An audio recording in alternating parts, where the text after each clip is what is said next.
And the summer of cults continues, and we got a big one, probably the biggest cult story that we're going to cover this summer. It is of Dwight York and the Nuwaubian Nation. Let's go ahead and get into it. Story time. Story time.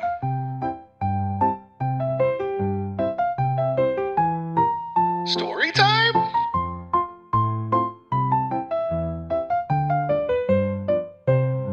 Story time. Dwight York was born on June 26th, 1945 in Boston, Massachusetts. Or maybe it was New York, or Baltimore, or Sudan, or Ghana. We're not sure. He was a cult leader, and he just made up his life story. Whatever he wanted to. His father, Al-Hadi Abdur Rahman Al-Mahdi, was a prince from the royal family of Sudan, who was also known as Ben York, a descendant of a slave who took part in the Lewis and Clark expedition, except he definitely was not any of those things. His great-grandfather, Muhammad Ahmad bin Abd Allah, was a Sudanese warrior and spiritual leader who led a rebellion against the British and was the prophesied reformer that only comes around once in a century according to Muslim tradition. Even more, Dwight was to be the next reformer in that prophecy, except he 1,000% was not. But this is what Dwight told people. Well, at age 7, Dwight's father called him to Africa, where he spent the next 5 years learning about Islam and his role as the next Muslim reformer. Allegedly. Probably not, though. When Dwight returned to the States, he continued studying Islam and spent time with a man called Brother Love, who lived in the same housing project with his family in Teaneck, New Jersey. Although Dwight ended up dropping out of high school, he claimed to study at various universities in Egypt and Sudan, which he did not. On June 25th, 1964, Dwight was arrested for the statutory rape of a 13-year-old girl.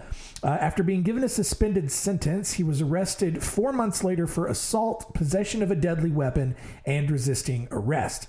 He was given a 3-year prison sentence at the Elmira Reception Center. And I feel like I have to just derail the entire show right now. For some reason, I don't know if my tongue is swollen or it just got fatter, but like this entire time I've been talking, depending on where my mouth is, like I feel my teeth coming down on the back sides of my tongue, and it's just really annoying, and it's really hard to concentrate on the episode. You didn't need to know any of that, but I feel like if you're here with me listening to this story, you also need to be able to feel all of the things that I feel.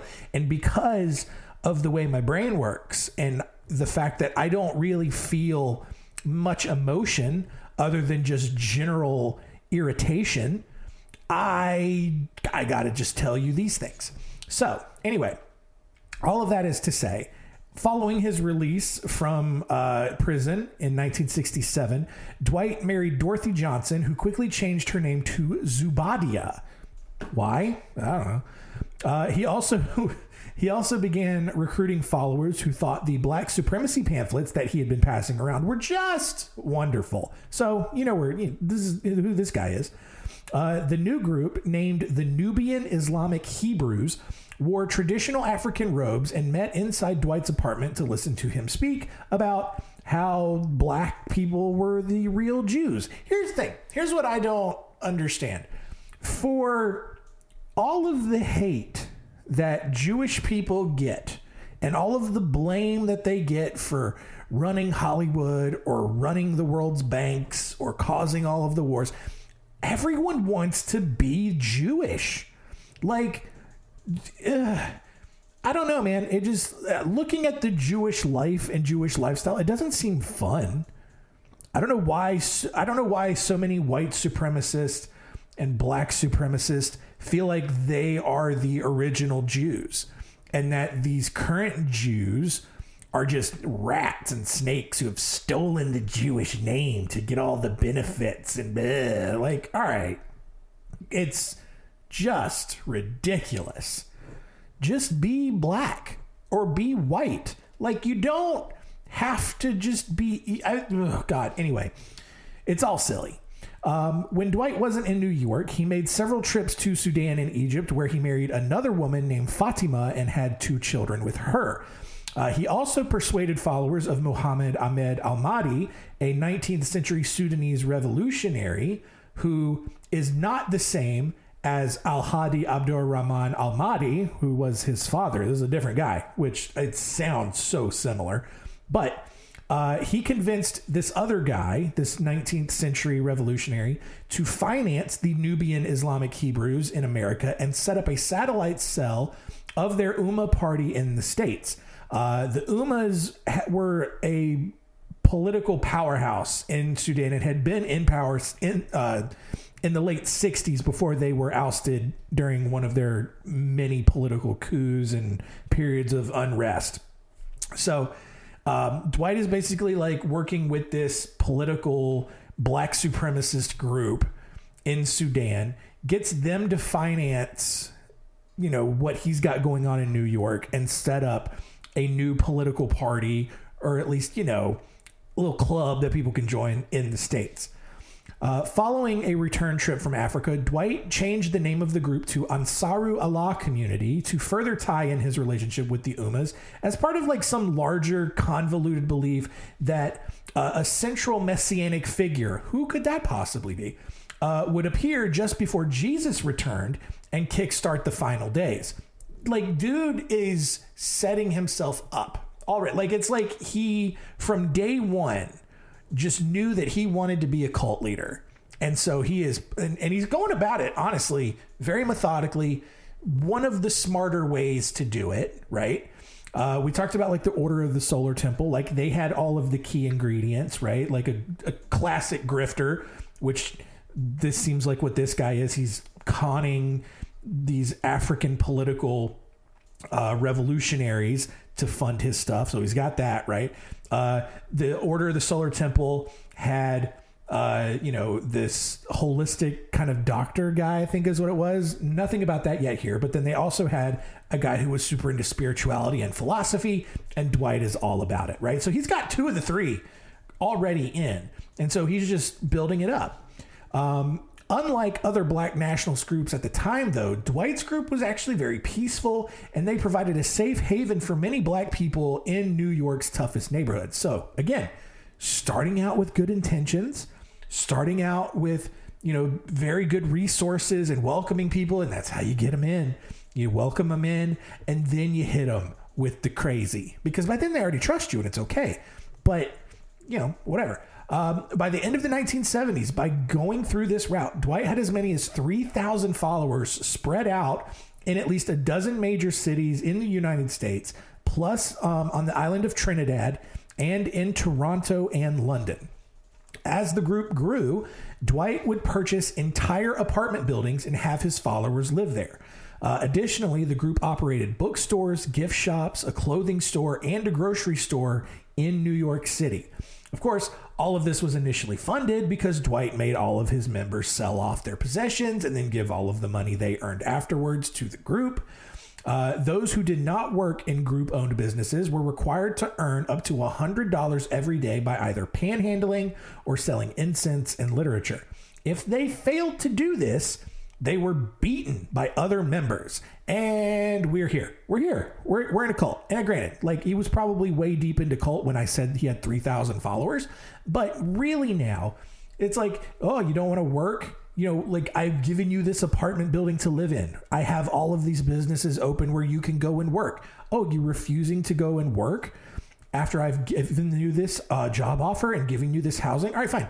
Go, and you have to make and bring back $100 every day. And you can only either do it by begging on the street, or you can sell incense or some of my Black Power literature. And if you don't do it, we're all beating you. Why? Why is this attractive?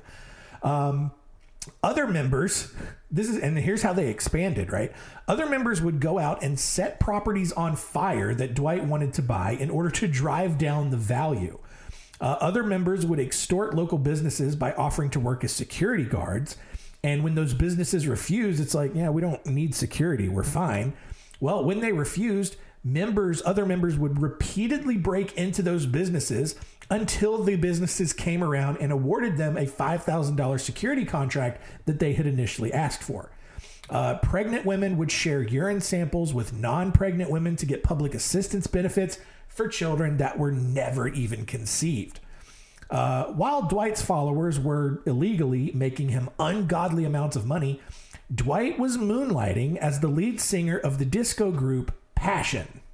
And you know, I've got a clip for you. And it's like, honestly, kind of slaps. Like, the album cover is creepy. Like, it's just him behind, in front of like a green wall, and he's just staring into your soul, man. Like, it's kind of like, he's kind of got like Prince vibes to him, but like way creepier. Just super duper creepy looking dude. I can't explain it beyond that. But here is his song, New.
It's not bad.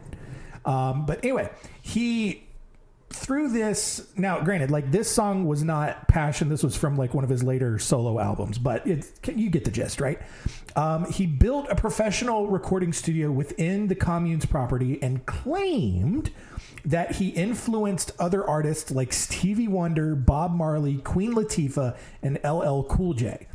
He also authored more than 200 religious books in which the first letter of every single word on every single page was capitalized, because he's not a good writer. He's just a crazy cult leader. His most popular book, 666 Leviathan, asserted that white people were satanic and that they had financially enslaved black people and denied them the American dream. And, there are some very liberal people who would agree with some of that. All right. So it's like, yeah, it's institutional racism and blah, blah, blah, blah, blah. And like, man, maybe I'm not getting into that. But of course, that's going to be his most popular work. I don't know if there are 665 other versions of Leviathan. Probably not. But listen, I've written 30 books, and that feels like a crazy hobby to have. 200, and granted, like, these are probably not full-time, full-size books. Like, these are probably like 15, 20 pages, and he's calling it a book. But whatever, do your thing, man. Inside the cult, Dwight would keep the men and women in separate living spaces, which of course allowed him to have sex with any woman that he wanted.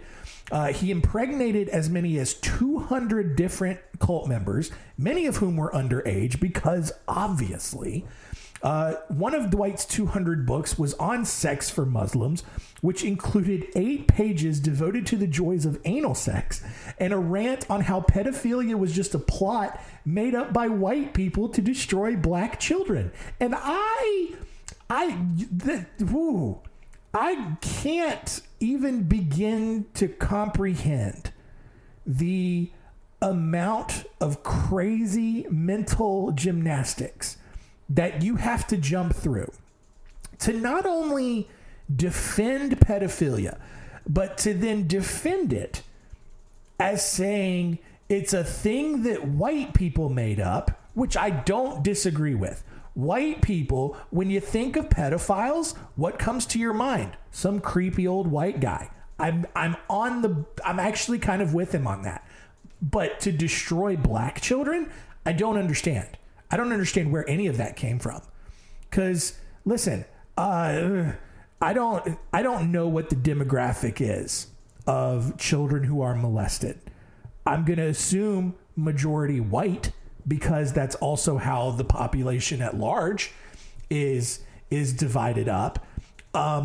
It's also not destroying black children at all because there's still a ton of them out there. All right. And that's just numbers. I'm not even trying to, that sounded racist the way I said it. Like, that's not what I meant. But like, you get it, right? Like, none of what he said. And he's saying this back in the 70s. And it's just, I don't know. But everyone was like going along with it. On April 19th, 1979, Horace Green was gunned down in the street just outside of a daycare that he operated. Horace, who was a member of the district planning board where Dwight's cult was operating, had opposed Dwight's plan to buy an abandoned hospital and convert it into more housing for his members. So although police never officially charged anyone with the murder, it was super obvious to literally everyone that the cult that Dwight York ran was responsible for murdering this dude because he was openly opposing their plan to buy more housing for their growing cult. Fast forwarding here, a wild side note here. In 1998, so we're fast forwarding about 20 years, FBI intelligence finally connected Roy Savage, who at the time was known as Hashim, to the murder of Horace Green. Savage left the group after Horace Green's murder and took 3 of the cult's women with him as his wives. Okay. The woman, so like he basically, like Roy Savage basically leaves this cult and kind of starts like his own mini cult because the woman who made the most money each day was allowed to sleep with him that night. When one of his wives, Carolyn Hubbard, did something that he felt was disobedient in 1983, Savage stabbed her in the neck and killed her. When another woman, Jackie Cobb, tried to intervene, Savage stabbed and killed her as well. As Savage cleaned up the mess of this double murder, he chose to cook some of the body parts and forced 2 other women who were present at the time, including Carolyn Hubbard's own sister Cheryl, to eat the meat. So he basically he kills one of his 3 wives and some other random lady, cooks the bodies to get rid of the evidence, and then 2 other women who were there forced them to eat the meat that he cooked, and one of the women were forced to eat her own sister. Oh God. Savage then proceeded to just go to a party in Harlem where he got into a fight and was tossed out of a 2nd-story window. This is like the worst day ever for this guy. While in the hospital recovering from his injuries, the smoke from over 100 candles that he had lit to mask the smell of dead bodies in his house caught a neighbor's attention and led them to call the fire department. When Savage learned that the firefighters were at his apartment, he ripped out his IV and ran home in nothing but his hospital gown. That sight seemed very suspicious to a neighbor who then called police, who then proceeded to just do absolutely nothing about it, even though they found an abnormal amount of bloodstains all over the apartment.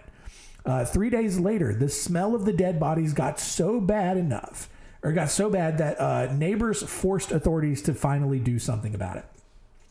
After 15 years of NYPD bureaucracy and red tape, Detective Eustace tracked down Cheryl Hubbard, who told him about Dwight's group and how Roy Savage had left it, and eventually got Savage arrested and sentenced to life in prison. So, like, just a wild side story that came out of this cult. But whatever. Okay, so back to the original story, right?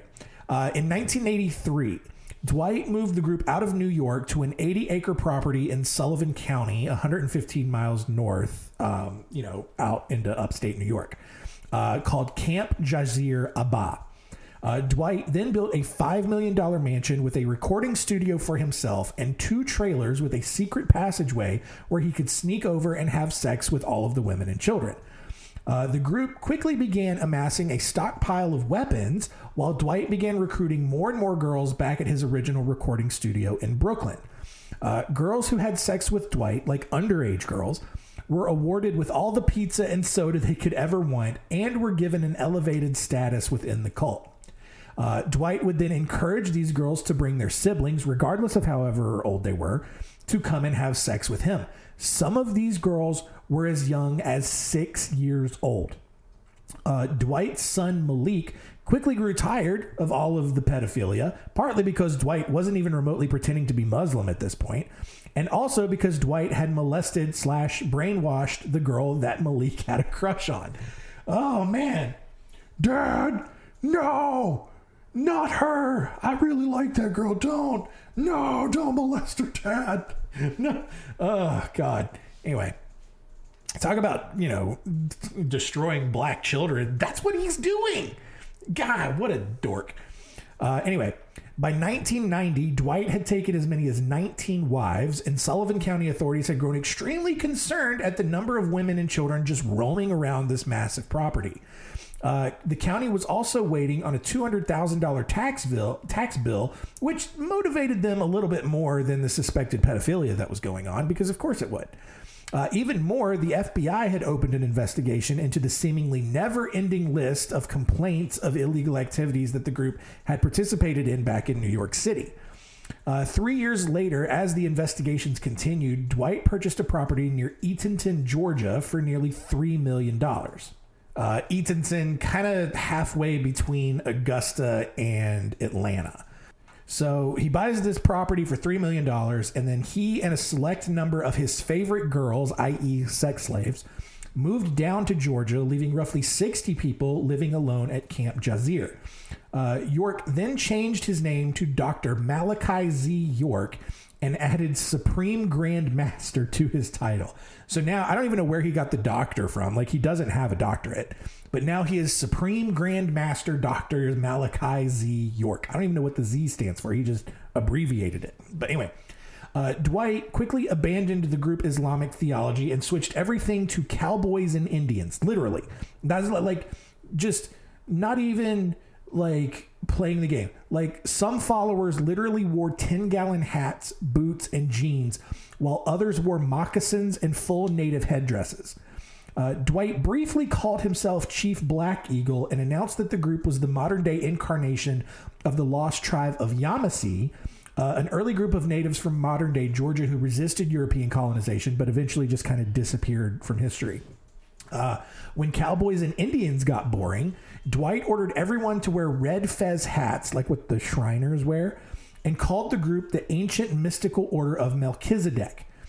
He quickly abandoned that theme and changed the name to the United Nation of Nuwaubian Moors, which combined his fake Egyptian heritage with a claim that he was a supernatural being from planet Risk, who had come to Earth to take a few lucky followers back with him on his spaceship, which the spaceship was actually Comet Bennett that had been visible on March 16th, 1970.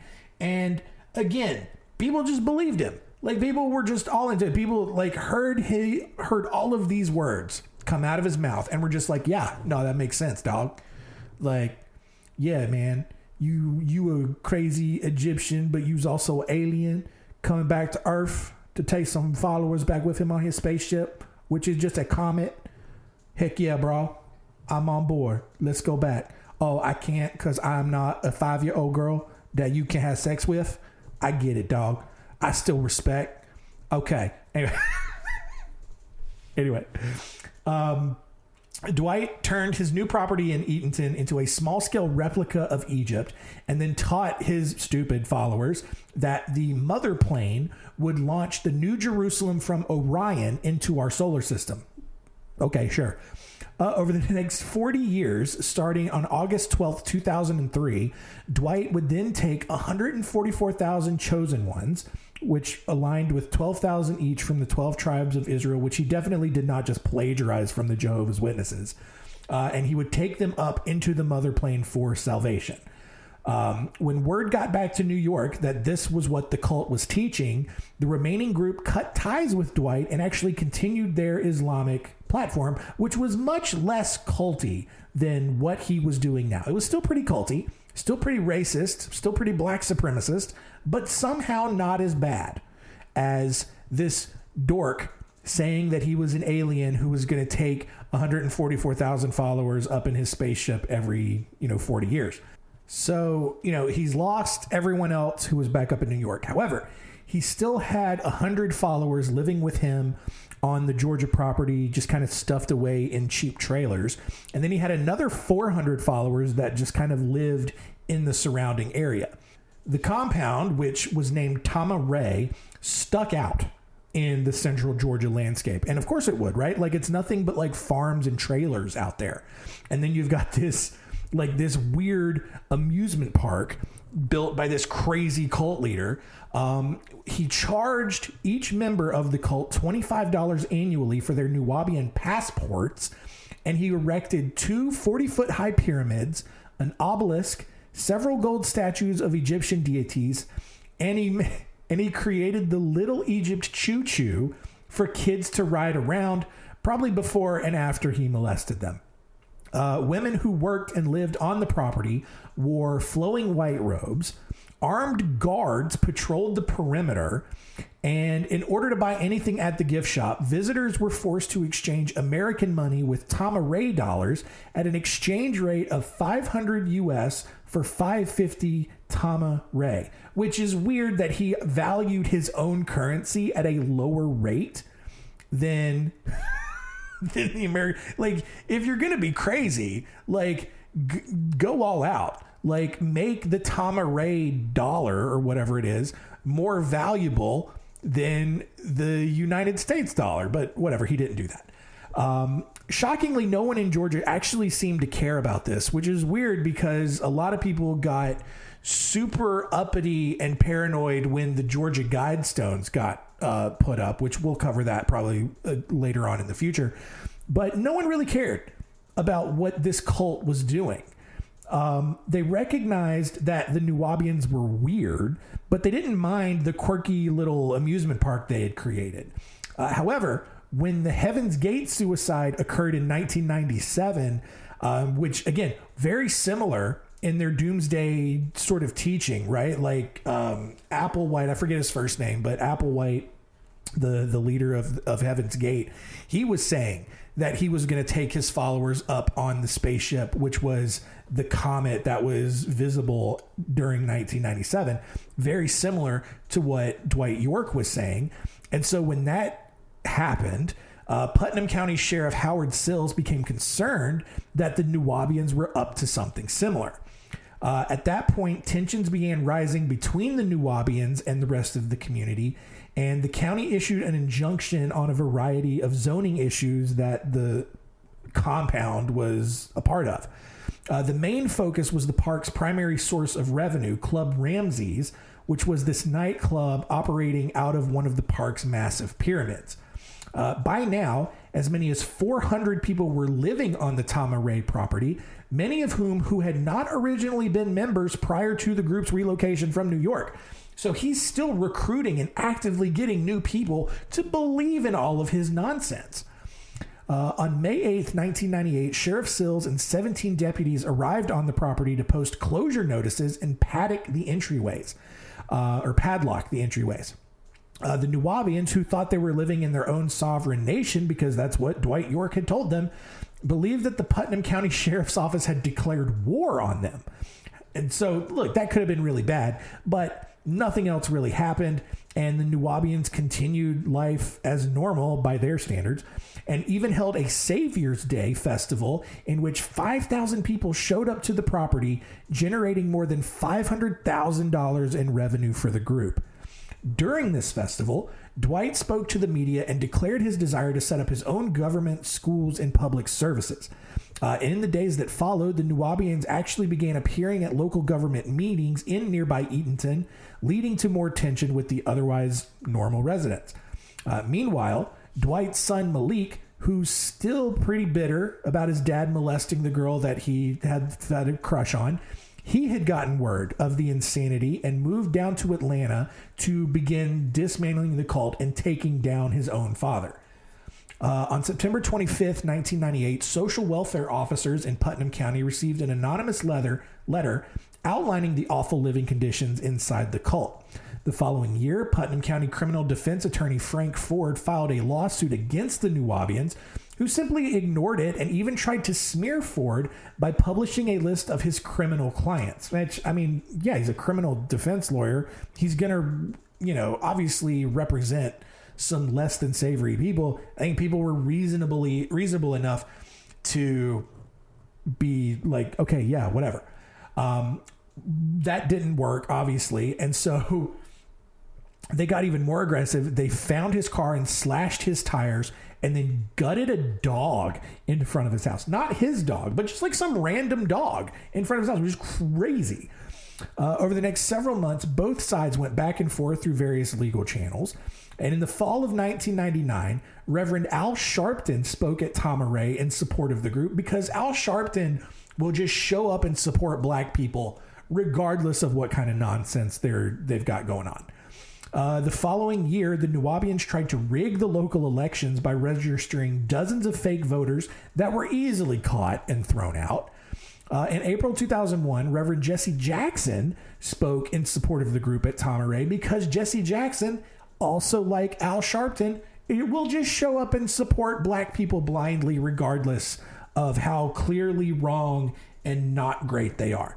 The following month, Dwight's son Malik finally called Sheriff Sills and offered to tell him everything that he knew about the cult. The next day, Malik and Sheriff Sills met at the FBI offices in Atlanta with a woman named Bashira, who had been born into the cult and initiated, molested, raped at age 13. FBI agents quickly tracked down and interviewed several other former cult members who shared similar stories. Over the next year, the FBI built their case until Dwight and one of his wives, Kathy Johnson, were finally arrested on May 8th, 2002, on 4 counts of transporting minors across state lines for illegal sex. Later that day, 300 officers from a variety of government agencies raided Tama Ray and rescued the remaining residents. Agents found 30 stockpiled weapons, a suitcase full of cash, and a Pink Panther doll with a dildo attached to it, which I don't even want to begin to think about what kinds of crazy things Dwight York was doing to the kids with the Pink Panther doll. Oh boy. Anyway, moving on. 4 children were also found to have STDs, which is very sad. Dwight was handed as many as 177 different molestation and rape charges, which wasn't even the total extent. Prosecutors actually stopped charging Dwight because they didn't want the jury to think that all of this was made up. And it's easy to see how all of this could just sound like some crazy story that could never possibly happen, but it did. York was ultimately convicted on every single charge and was given a 135-year prison sentence. Unsurprisingly, though, several Nuwaubians continued to follow and support Dwight, who just blamed white people for all of his problems. And you can still, like, if you, when I was looking for the song that he recorded, there were several comments on that YouTube video where it's like, Dwight York is innocent, Dwight Nuwaubians forever. It's just like, oh my God, dude, come on. Over the next several years, Dwight made several attempts to appeal and file other lawsuits to get out of jail. None of them worked. As of this recording, Dwight is serving his sentence at the Supermax facility in Florence, Colorado. He is in solitary confinement for 23 hours a day, which is great. And yet his dingling followers, they've actually been saying this since 1999, but they say that York is actually a consul general of Liberia under appointment from President Charles Taylor. They claim that he was given diplomatic immunity from prosecution and was extradited as a persona non grata to Liberia. Both countries have completely denied this because, yeah, obviously it didn't happen.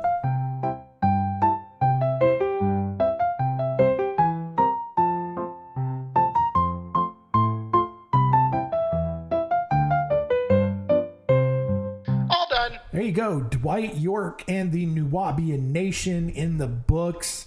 Let us recap this dork and see what we learned today.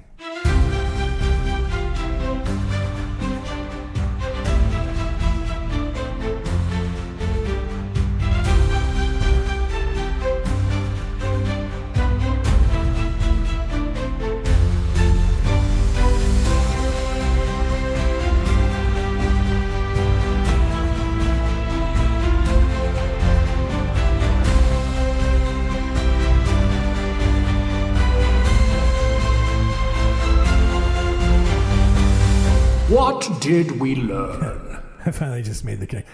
Dwight York. D-York. Anyway, that's me being dumb.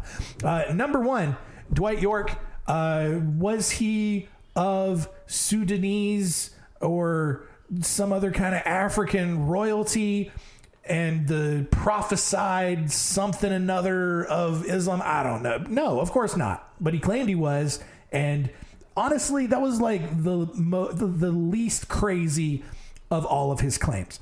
Number two, could have maybe focused more on his music career. Like his music's not terrible, good little disco jams, but he got super into all the culty stuff and started just wanting to have sex with anything with a hole, really, preferably a girl hole, but didn't matter how young. And that's wrong. That's bad. Can't do that. Number three, moved the cult down to Georgia. And at first, like, people were fine with it. They thought it was kind of cool having little Egyptian themed silly gooses running around. And then nope. They tried to get involved in the elections. Heaven's Gate, which we have covered in the past, was one of the earlier episodes. They did their suicide, and then people got really weird, and they're like, all right, it's not funny anymore. And they finally got taken down, mostly by Dwight's own son, Malik, who was still bitter about his dad molesting the girl that he had a crush on.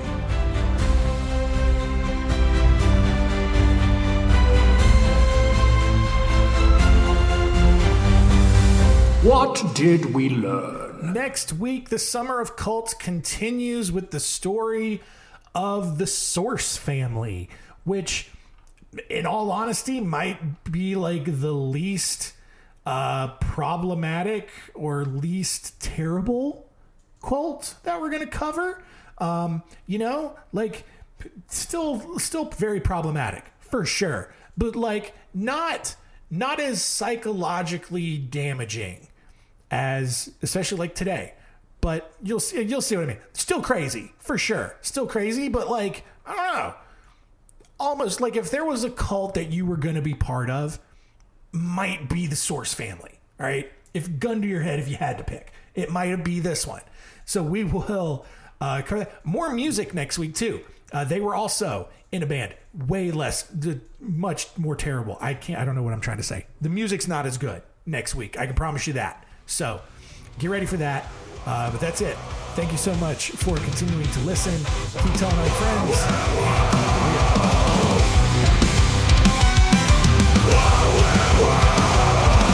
This is a podcast.